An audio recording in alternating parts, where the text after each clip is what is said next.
Hey everyone, so random voice Rachel here instead of my face today because I'm feeling a little bit of a mess. This is a video that was suggested in a post on my community tab the other week, and it's something that I briefly spoke about in the past but not in very much detail, and so it's something that I wanted to expand on a little bit today, and that is glamorizing and romanticizing mental health issues and mental illnesses. I find that there is a very fine line between making discussion around them normal, removing the stigma, and helping people understand that it's not an inherently bad thing, and glamorizing it to make it seem cool or trendy or whatever the kids say these days. I don't know. I'm not cool enough.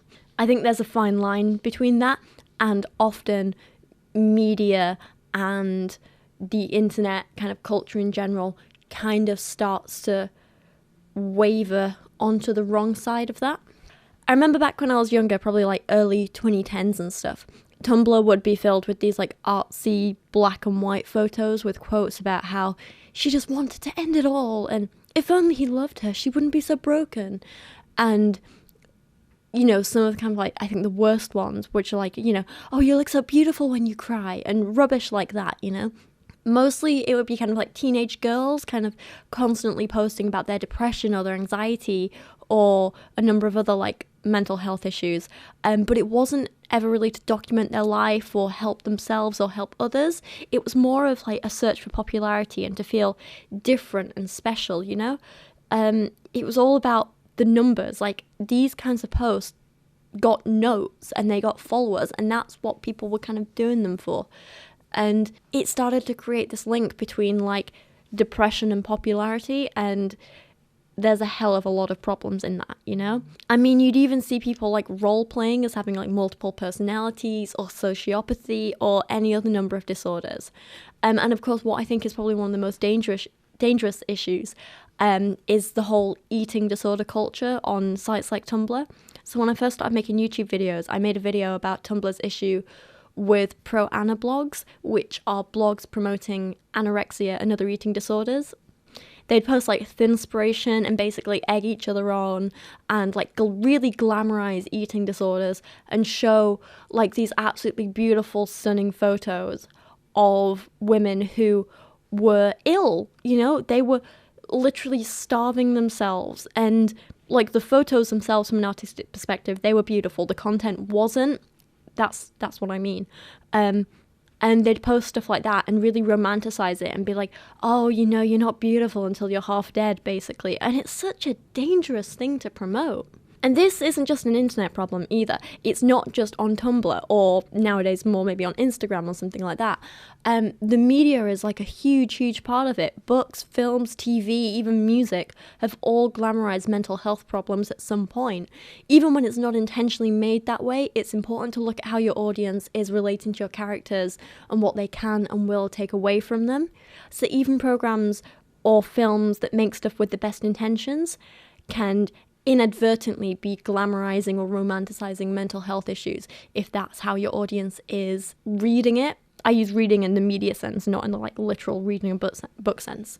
There was one blog post I found about the film The Virgin Suicides, which is based on the book of the same name. So the author of this blog post, which is linked below, as is everything I'm referencing and talking about today, plus a few kind of mental health resources if there is anything that you're struggling with or need help with. So for those of you who don't know, The Virgin Suicides is a film about 5 girls, sisters, who through the course of I think one summer all end up committing suicide.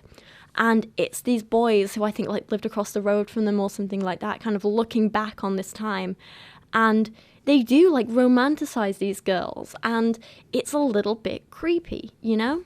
As the author of the blog says, you know, the boys in the film, and I quote, almost fetishize the girls' depression, spying on them through their windows, explicitly saying other girls in the school lack their allure and mystery. The cinematography loads onto this fetish, with the camera lingering on the girls as they laugh, lick their lips and twirl their hair. These scenes often cut to a more somber image, such as a silent shot of the youngest sister bleeding in her bathtub after her first suicide attempt.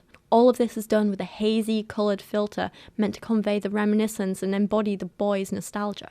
The author goes on to conclude that this is a serious issue because, and again I quote, the movie therefore sacrificed an accurate portrayal of the dangers and damage of mental illness for the sake of intrigue and mystery, which means a step backwards for the representation of mental illness in the media. And I could not agree more. And obviously there are so many problems with this. The thing is, Virgin Suicides is quite an old film now, and I'm not sure all that many young people will have maybe seen it, but it's still a massive problem.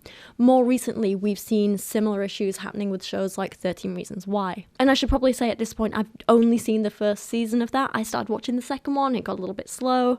So everything I'm talking about here is purely about the first season. So 13 Reasons Why, again, based on a book of the same name, a young adult novel as well, I should add, follows the story of Hannah Baker, a girl who has this series of awful things happen to her. She's depressed, and she ends up recording these tapes about everything that's happened. She then kills herself and gets a friend to pass on those tapes to basically everyone around her so they feel responsible for her death.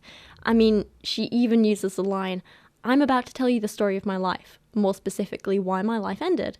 And if you're listening to this tape, you're one of the reasons why." It is messed up as a premise, but couple this with the main character Clay's obsession with Hannah, and I start to see some huge problems. I wouldn't say it's the worst offender, but it's definitely one of the more popular ones, which is why I think it's important to talk about it. In a very similar way to the Virgin Suicides, Clay, I would argue, definitely fetishizes Hannah and her issues and, her mystery, her intrigue, her, sad girl vibes.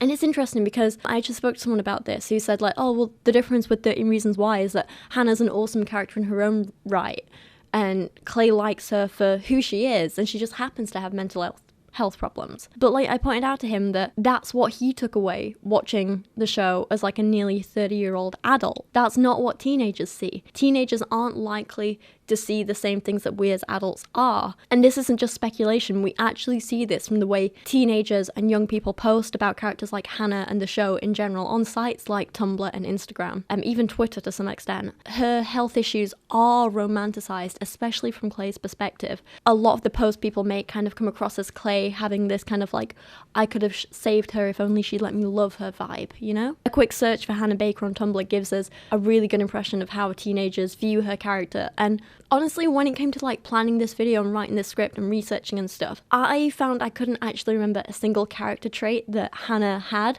outside of her mental health issues. What was she interested in? I have no idea. What was she good at in school? I can't remember. I think she worked in a cinema for a while, which is how her and Clay met. But other than that, nothing. And so I was like, well, okay, while I'm looking on Tumblr, maybe I'll find out more about her character and who she was. No. Tumblr was no help with any of that stuff. It was just full of these beautifully lit shots of her crying, or black and white gifs with captions like, "So young, yet so damaged," and blogs with names like Depressing Things, posting quotes from her about, "What if it's too late?" or "I just need everything to stop." It's not really showing the trauma and the dark side of her illness. It's making her seem cool and beautiful and appealing while saying incredibly messed up stuff. Here is a character who's very clearly hurting. And instead of kind of seeing that and showing sympathy or empathy, they're like, "Oh my god, lol's totally relatable and look how cool she is. I wish I was like that." Do you know what I mean? That it is a problem. And I'm not saying that everything the show did was wrong. I just think they were a bit naive about how their teenage audience would respond. And you have to remember that, they based this series on a young adult book. And even if some of the episodes were rated 15 and 18, younger teens were always still going to watch it. And they really, really should have had that in mind when they were making it, and had maybe a better understanding of how teenagers would respond to certain characters and view certain characters and their actions and so on. That said, I don't know how other people felt about this, but I remember the scenes at the end of the first season of Hannah's actual suicide made me so uncomfortable. I know some have criticized the scene for being too graphic or a sensationalized portrayal of suicide.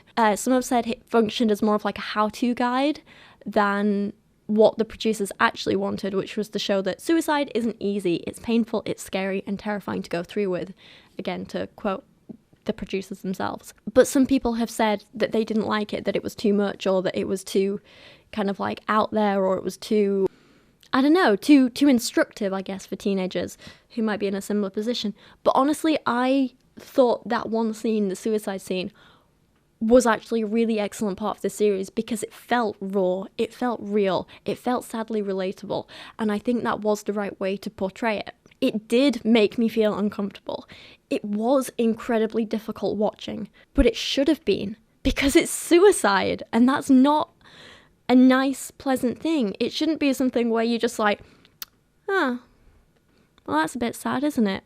No, you want something that is going to like show you the difficulty and the pain and the trauma and the suffering. And I do think that's something that those scenes did well, and it was a good thing, you know? I just worry that it was kind of too little too late compared with the rest of the season, which had been romanticizing her death, you know, with the characters reminiscing over her with these like slow-mo shots and close-ups of her face and her little smiles and the quirky music and everything. I feel like that final scene was, I'd say final scene, but like her death scene was just too little too late. Other people have raised other criticisms of the series, for example, especially around Hannah's reasons for committing suicide in the first place, saying that it's not typical of how most suicidal people feel. And yeah, I kind of have to agree with this, and kind of, I do see the point, you know? So there's this psychologist called Dr. Kelly Posner Gerstenhaber. Really hope I'm pronouncing that right. And she is the director of Columbia University's anti-suicide initiative, which is called the Columbia Lighthouse Project. She criticised 13 Reasons Why, saying that revenge as a motive for suicide is not the kind of message that is healthy or productive to send. While Dr. John Ackerman, who is the coordinator at Nationwide Children's Hospital Center for Suicide Prevention and Research, he followed this up by saying, Hannah's responding to these individuals who caused her harm or perceived harm in a very vindictive way, plays into the teen fantasy and promotes a misconception that suicidal behaviour is selfish. Again, I completely understand these criticisms. It's definitely not a typical teen suicide, I guess you would say. There's criticisms about how most suicidal people probably won't have the ability, if we're going to say, to go through all the stages she did of recording the tapes, planning it all out, all that kind of thing. But then again, I don't know, everyone's different, so who knows? Anyway, 13 Reasons Why is just one of the more recent examples, but it is not at all the only one. You know, films like Girl Interrupted and Prozac Nation also portray a fairly romanticized image of, you know, the beautiful, damaged girl. Meanwhile, TV programs like Pretty Little Liars, which I used to watch so much, and is still probably one of the biggest disappointments in TV history for me, is just so full of problems. It's an absolute mess, isn't it? Like, don't get me wrong, some of the earlier seasons in particular are pretty entertaining, but it is messed up. It trivializes and demonizes personality disorders. It has this absolutely bizarre, demonizing portrayal of their one single transgender character. It romanticizes several adults having sexual relationships with young, underage teenage girls, like as young as 14 or whatever. And I mean, that only scratches the surface. Don't even get me started on like Hannah's eating disorder and the body dysmorphia issues and stuff like that. It's a mess, that program. Another example that was quite a big thing when I was growing up was Skins. I think that was like an American remake. I've heard it was terrible. But I'm on about like the UK series. And while, yeah, it was fantastic, entertaining drama, it was great, wonderful. Bunch of messed up kids doing messed up kid stuff. Brilliant. But it had some serious problems, and it caused some serious problems. And I think in particular, Series 3 and 4's portrayal of Effie was seriously screwed up and very typical of romanticizing the whole damaged girl image, I guess you could say. Even now, like 10 years on, Tumblr is still full of all these posts about Effie in particular, but most of the Skins cast, like, it's still very popular. And a lot of them are reminiscent of the ones that kids post about Hannah Baker, you know, but with Effie instead. So it's shots of her looking beautiful but sad, you know, black and white images, relatable quotes about her feeling sad or down or lonely. And someone I spoke to about this, like, he brought up the fact that as a teenager, him and his friends, like, they loved Effie's character, because he was like, oh, you know, she was hot, wasn't she? And she seemed, like, sexually fluid, so we all just felt that, you know, as guys, we'd all stand a chance with someone like her. And I'm like, okay. And meanwhile, like, the girls at my school, like, I remember they all literally, like, wanted to be her, and they thought she was so cool and whatever. And I just remember sitting there at the time thinking, and I thought it again when this guy said this the other day, but I was like, were we watching the same program? Like, really? I mean, yes, the actress who played Effie was a beautiful woman, you can't deny that. But the character had some serious mental health issues, and the way she used drugs and sex was incredibly unhealthy. It was a coping mechanism. She wasn't sexually fluid. She was using sex to cope with the pain she felt. And it all ended up being very damaging and hurting her even more. It's not something to romanticize and sexualize and fetishize.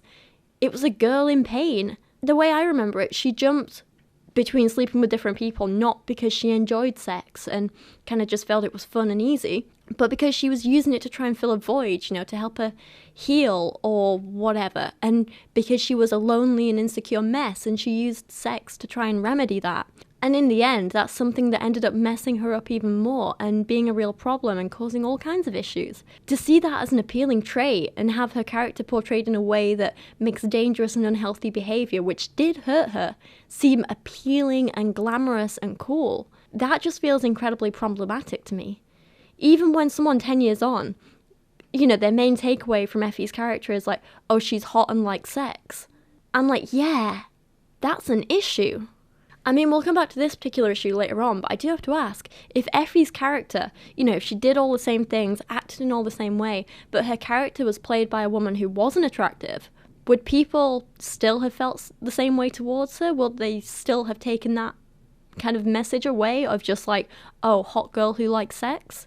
Was her behaviour romanticized mainly because she was beautiful? That in itself, again, is another problem. We see a very, very similar issue when kids on platforms like Tumblr and Instagram post about Lana Del Rey's music. And don't get me wrong, I like her music. I think she's pretty great. And again, beautiful woman. But the lyrics that she has in some of her songs about feeling sad or lonely, with this slightly hipster, vintage aesthetic, the fact it's this cool, beautiful woman singing about them. You kind of have to ask, does it normalize issues like depression, or does it romanticize them? Would kids be still posting these same quotes and stuff if instead of having a photo of Lana looking beautiful, with lines like, everything's fine, but I wish I was dead, instead of photos of her in the background, it showed, I don't know, a 40-year-old man crying in a bed and he hasn't showered in a week and he's in pajamas with food spilt down them and he's sat in a bed which hasn't had clean sheets in 2 months? Would they still be reblogging it? Would they still relate to it? Would they still think it was cool? Or how about if it's a mother of 3 kids who's suffering, but she looks after her kids day after day and just gets on with things, and even though she seems great and put together on the surface, she's struggling underneath and inside. If they had that text of everything's fine but I wish I was dead over an image of a mother with several kids, do you think they'd still reblog it and find it cool and relatable? I mean, the message of I wish I was dead would still be the same, and could be attributed to any of those people I just mentioned, but 2 of them show the harsh reality of what a person in that state of mind might actually be doing, and the other romanticizes suicidal thoughts and makes it appear beautiful and cool, and I don't think that's healthy, especially not for young, impressionable teenagers. Another big trend we have to talk about is the incorporation of mental health issues into fashion and clothing. And again, I have to ask, is this normalizing mental health issues? Is it trivializing them? Is it glamorizing them? Or is it even exploiting them to make money? I think we've all seen brands like Forever 21, amongst others, they're not the only one, selling like sad girl merch and like hats and t-shirts with like mental health related like slogans and labels on them. Some influencers selling like an anxiety queen t-shirt, I don't know. And it's not just general stuff like that. You can literally buy a t-shirt with Kurt Cobain's suicide note on it. Why anyone would want to wear that, I have no idea. But, I guess suicide is cool when it's done by a creative genius, right? It's kind of ridiculous. Rhiannon Picton James wrote for the New York Times that the problem with the prettification of mental illness is just how out of kilter it is with reality. It's almost suggested as a desirable character trait for women to have. And I think this kind of sums up this idea of like mental health, fashion and clothing and stuff like that, And I can understand why for some people it might be seen as saying like, hey, I accept this illness as a part of me. But on the other hand, it's making illness a fashion statement. And that just seems a little bizarre or exploitative, or again, it's romanticizing it to me. I mean, I don't know, would you really walk around with a t-shirt that was mocking or trivializing cancer or MS or Alzheimer's, I don't think many people would. And I think the final issue I want to talk about is the portrayal of like celebrity or influencer mental health. And again, this is one that is very close to my heart and something that I think personally affects me and how I act and behave and talk about these issues, I found this one blog post which critiqued this idea of, like, you know, celebrity influencers coming out about mental health issues by writing, "Though well-meaning, more and more celebrities are contributing to a certain type of glamorization by coming out about dealing with their own anxiety and depression. Inherently, celebrities are idolized by those same young people who are vulnerable to glamorized mental health struggle. And as celebrities, their struggles are often packaged as inspiring narrative, missing the harsh realities of facing those struggles." And I cannot help but agree. While, yeah, it can sometimes be helpful or inspiring to see someone you look up to say, "Hey, I have or had these issues and here's how I overcame them," that's not always realistic, you know? It's easy to have someone say, "Oh yeah, no, I totally had anxiety," when they're sat there looking perfect and pretty and beautiful. But when you see the other side, the harsh reality of someone actually in a panic attack, it can be a lot harder to swallow, you know? On that same note, journalist Hannah Jane Parkinson also highlighted this trend, and she pointed out that, like, another issue of glamorizing mental health issues is that it kind of makes them seem only, like, appropriate for certain people. And this is coming back to what I was saying earlier about, like, Lana Del Rey and Effie and Hannah's characters and stuff like that, you know? So this journalist, she writes, "It was cool to be a bit mad. It meant you were a genius or a creative. It wasn't just that certain mental illnesses were acceptable, but certain mental illnesses were acceptable in certain types of people. If you had a special skill or talent or architect set cheekbones. All of this remains true. Sure, Robert Lowell, great poet, madness excused. Amy Winehouse, voice of a goddamn goddess, will allow. Kathy, 54, works at Morrison's, not so much. White woman who has recourse to a national newspaper, called Hannah, perhaps. Black man who comes from a cultural background where mental illness isn't recognised and whose symptoms might be put down to the racist trope of aggression in people of colour, nah mate." And this, of course, is a very real issue that we need to solve, and I don't think we can just bury our head in the sand and ignore it, you know? We can't just decide to accept or reject or ignore or romanticise someone's illness because of who they are or their background. Every single person with a mental health issue needs to know that it's okay, it's normal, it's valid, and you deserve kindness and support no matter who you are and what illness or problem you have. We can't have a bunch of people exaggerating or exploiting their illness to seem cool, while another group is afraid to say anything in case they're labelled as mad or crazy or called names or looked down on. Another blogger I found thinks that this has a bit of an effect on teenagers. You know, they wrote that more and more teenagers are convinced that depression, anxiety, anorexia, and bipolarity are cool or can make you special. You know, going back to what I said in the beginning about blurring the lines between, like, relatability and romanticizing, journalist I think I'm not sure how to pronounce her surname, sorry, but she suggests that this is still an issue today, and it's just across more platforms than just Tumblr. You know, she summed up a lot of my thoughts when she wrote, "Social media has increasingly blurred the line between what is authentic and what is performance, even within ourselves. While posting about our upsetting vibes may feel real for some, it might just be a new way to fit in online, you know, for others." She even warns that the trendiness of sad online culture may lead to wrongful self-diagnoses and inadvertent trivialization of serious illnesses. The problem, she writes, isn't that more people are sharing their mental health experiences on social media, but that some people are glorifying or misappropriating those issues without proper context. And all of this brings me to wanting to end this video and this discussion on a more personal note. I want to make sure that I'm honest with you guys about my own issues. Nothing about my mental health issues are glamorous. None of it makes me more creative or cool. I mean, some of you guys have definitely seen me at one of my lowest points, like literally mid-breakdown. We're talking uncontrollable tears, bit of dribble, barely able to string words together, literally covered in my own blood. And while part of me hates to remember myself like that, and part of me wishes I could take it back, and I wish that you hadn't seen it, at the same time, I'm not going to lie, because that is the reality.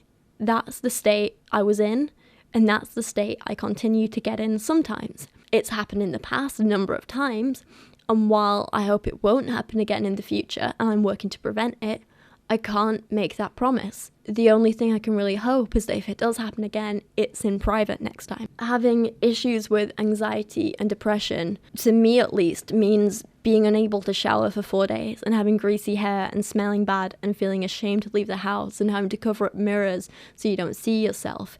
It means constantly picking and poking at flaws and spots and stuff on my face until I literally bleed. It means losing weight, not because you don't want to eat, but because you can't manage to leave your bed to go to the kitchen, even though it's just in the room next door. It means feeling like an awful mum because I can't take my dog to the park and I have to phone my ex to do it while I just stay in bed and cry. You know, to me, it's when you finally start feeling good about yourself and you treat yourself to a day out, but on the way you get a little warm on the tube and you take off your jumper and suddenly everyone on the carriage is looking at the cuts and the scars on your arm and you feel like the biggest freak in the world, so you just jump off the train and you turn around and you head straight home and you make sure that the next train you get on, you keep your jumper on and you stay sweaty and disgusting and feel awful about yourself, because it's better that they judge you for being a little bit sweaty than for what they see on your body, your health, your scars, right? It's meeting someone you really like and having to have that awkward conversation of, look, I need to be honest with you.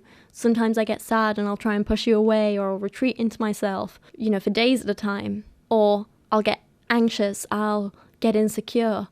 And I need you to know that it's not personal. It's my problem. I am working on it, and I'm not necessarily asking anything of you, but if you can't deal with that, then you need to walk away now before I get real feelings for you. It's having that conversation, and more often than not, people deciding to walk away. It's the time I hadn't showered in days and I had no clean clothes and I had to go to a counselling appointment, and I cycled there and then had a panic attack outside and I sat on the floor and cried in the street, and I had to call my counsellor to come out and get me. And while I was sat there on the floor in the middle of a busy road in Oxford, Cowley Road of all places, I was a disgusting mess waiting for my counsellor in tears, and two teenage girls came up to me and mistook me for a homeless person, and they started taunting me and teasing me for being a disgusting failure who no one wanted. That's what living with depression and anxiety and social issues and insecurities and everything is really like for me.